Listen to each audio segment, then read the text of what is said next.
This is Mr. Eugene. Most people think a man leaves when he gets angry. That's not true. Good men don't leave bad women. They leave exhaustion. They leave when there is nothing left of them to give. And nobody talks about what happens in the years before that moment. That's what this is about. Here's how the story usually gets told. He got fed up. He reached a breaking point. He gave up. People imagine a door slamming, a voice raised, a dramatic exit. That's the version shared at dinner tables and in group chats. He just left. He wasn't man enough to stick it out. But that's not what actually happens. Not with men over 40. Not with men who spent years trying to hold something together with bare hands. The men I'm talking about didn't leave in anger. They left in silence. They left after the anger was already gone. After the hope was already gone. After the version of themselves that used to fight for the relationship had quietly packed up and walked out long before the man himself did. Here's what most people miss. What leaves first is never the man. What leaves first is his energy, his belief that things can change, his willingness to try one more conversation, one more weekend away, one more honest talk at the kitchen table at midnight. That part of him leaves slowly, so slowly that most men don't even notice it going. And by the time they do notice, they look in the mirror and realize they have been running on empty for years, not months, years. That is what exhaustion looks like in a man who was raised to endure. Now here is what nobody says out loud. The woman in that relationship was not necessarily a monster. She didn't have to be cruel every single day. She didn't have to scream or throw things or embarrass him publicly. In fact, the most exhausting relationships are the ones where nothing is ever clearly wrong, where the problems are made of smoke, where every time a man tries to point at something and say, "This right here, this is the problem," the thing shifts, and suddenly he's defending himself again. Suddenly he's the one who needs to apologize. You know that feeling?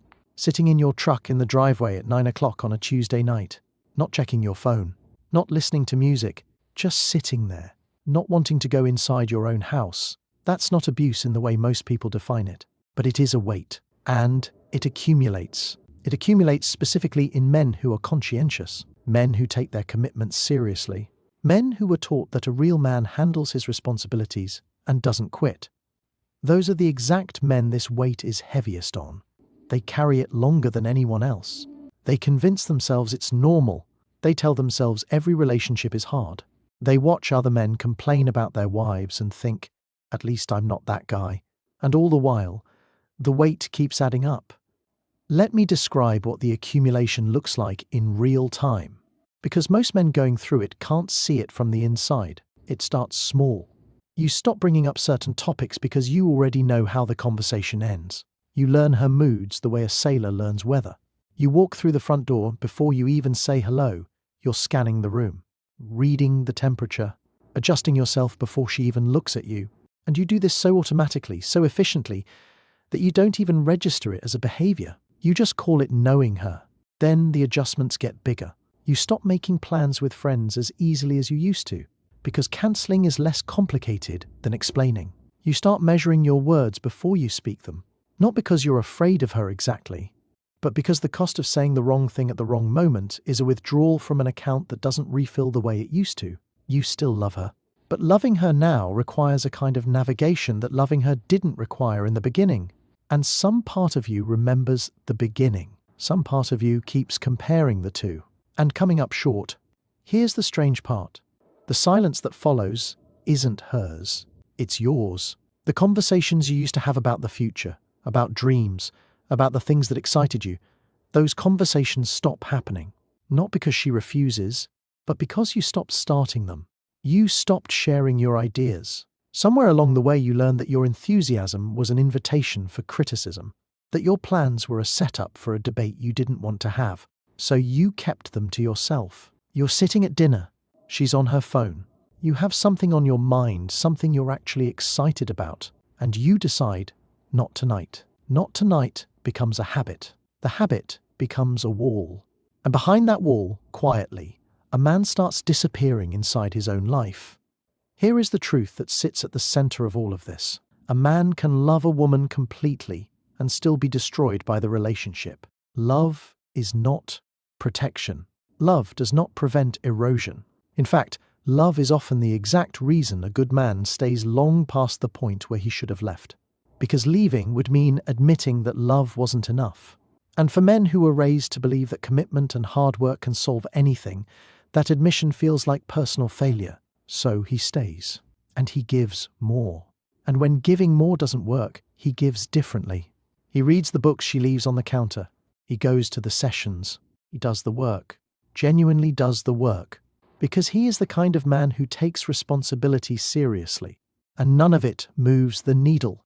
Because the problem was never him. The problem was a fundamental mismatch between what he needed from a relationship and what this particular relationship was ever going to provide. And that mismatch doesn't announce itself.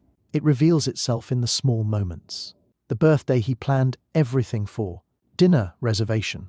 Her favorite flowers. The whole thing. She found one thing to complain about. And somehow that one thing became the whole evening. He lies awake that night staring at the ceiling. Not angry, just empty. The argument that starts about the dishes and ends with him being told exactly who he is as a person. Those moments don't feel like big events when they happen. They feel like weather, just another difficult day. But they stack and they compound. And after enough of them, a man wakes up one morning and realizes something he cannot unknow. He realizes he is not unhappy because of circumstances. Not because work is stressful. Not because money is tight. Not because the kids are difficult. He is unhappy because he has organized his entire life around managing someone else's emotional state. And somewhere in that process, he forgot to live his own. That is the moment, not the moment he decides to leave. The moment that makes leaving inevitable. Because once a man sees that clearly, he cannot unsee it. He can delay the decision. He can try one more time, recommit, rededicate, give it another 6 months. But the knowledge is there now, sitting in his chest like a stone.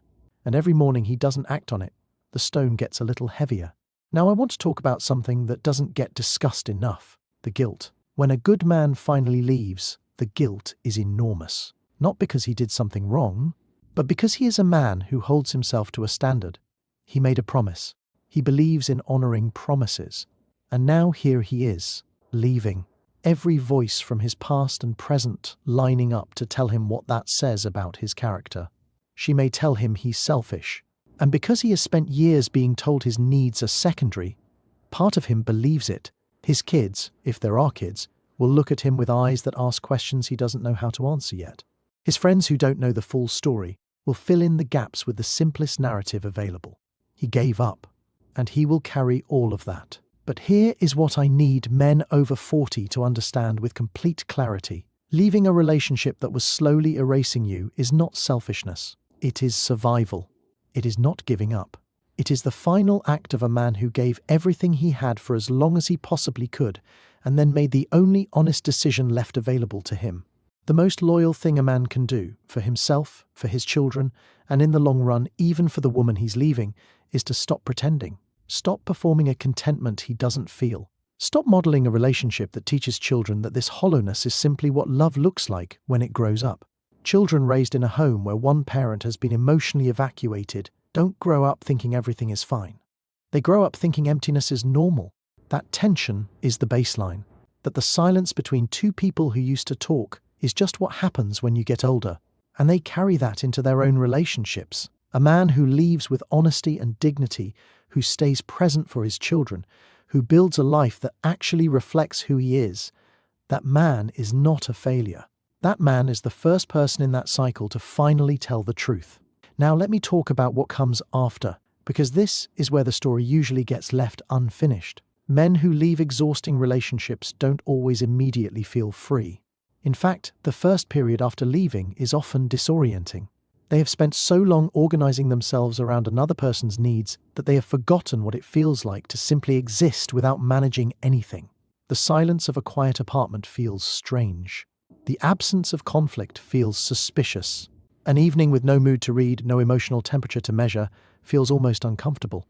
Some men don't know what to do with a Sunday that belongs entirely to them. This is normal. This is not a sign that they made the wrong choice. This is the feeling of a man slowly rediscovering the outline of himself after years of compression. And what comes after that disorientation, if a man allows himself to move through it rather than running from it, is something most men in their 40s and 50s describe the same way when they finally get honest about it. They call it peace. Not happiness exactly, not excitement. Peace. The specific peace of a man who no longer braces himself when he hears a door open, who no longer calculates the risk of every sentence before he speaks it, who can sit in his own home on a Sunday afternoon and feel like the space belongs to him. That peace is not small. That peace is everything. And it was always available to him. It was just on the other side of a decision he was afraid to make. The world may misunderstand your decision, but you were the one who carried the weight, and you were the one who finally set it down. Now I want to hear from you. Not about her, about you. Think back to a specific moment. Not the day it ended. Not the final argument. The quiet moment somewhere in the middle of it all when you were sitting alone, maybe in that car, maybe at the kitchen table before anyone else was awake, and something in you went still, and you thought, I can't keep doing this. And then you went back inside anyway. Leave that moment in the comments. Just that one moment. Because I think you'll find that more men than you expect had the exact same one. And there's something important in realizing you were never as alone in this as it felt. This is Mr. Eugene.